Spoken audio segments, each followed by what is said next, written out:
I've never seen anything like this before at all. Not in my 14 years of life. I will be scared if I get out of here alive. I don't know that for sure. I didn't think creepypastas were real. Or even if this is a creepypasta. I don't have my head screwed on straight. I'm seeing things. I have to be. There's no other explanation. The elevator doors open and my mom and I run out the door to my aunt's car. My mom violently shakes the car door, clearly showing that we're screwed. A weird noise approaches us. Turning around, my blue eyes widen with an unexplained fear. That thing's arms wrap around me. I scream and it tightens the grip. I feel my body easily flatten. Suddenly, a loud booming sound erupts, proving its existence. Let's start from the beginning of this realistic creature. I was with my aunt and my mom. We were in the hospital at my aunt's office. She was helping my mom with college notes. My mom was going to be a nurse, just like my aunt. I had to run around between two places getting printed paper. There was 2 printers to run to. One a large one, and a 2-way room. I call it that. And the last one is a short one by a row of 4 computers. It was empty and quiet, just quiet enough to make your skin crawl. I was currently standing by the midget printer. I happened to hear the large printer printing. The light that hovered quietly over the printer flickered constantly, non-stopping.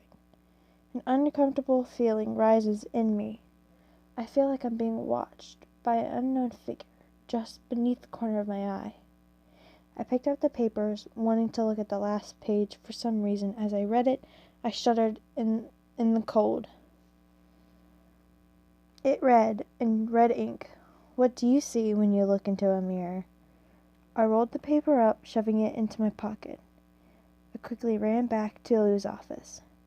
Just before they could see me, I took a deep breath, walking in calmly. Handing my mom the warm printed pages, she asked, "Is that printer still printing?" I nodded. "Yeah, both of them are here." I said, "Again, the midget printer starts printing."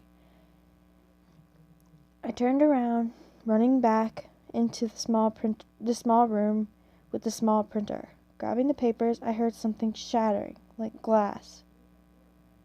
I stepped out, and so did my Aunt Lou and my mom. We all looked at each other. There was no need to talk, because our hearts were doing the talking. Something started to approach us, fast. It looked like an old oval mirror with purple octopus tentacles coming out of the bottom. It raced towards us, like a bullet would. My mom bolted down the hallway toward the elevator. She moves fast for someone her size. I started after her. This was a chase, and I wasn't going to lose. I looked over my shoulder, and I saw my reflection turning into broken glass shards of teeth. The tentacles wrap around my aunt, shoving her in the blackness of its teeth. I screamed as blood poured down its so-called mouth. I dove into the elevator, unharmed. My mom was also unharmed. I don't know what that thing is, but since you're caught up, let's go back to the unknown boom, or it's just the end for me.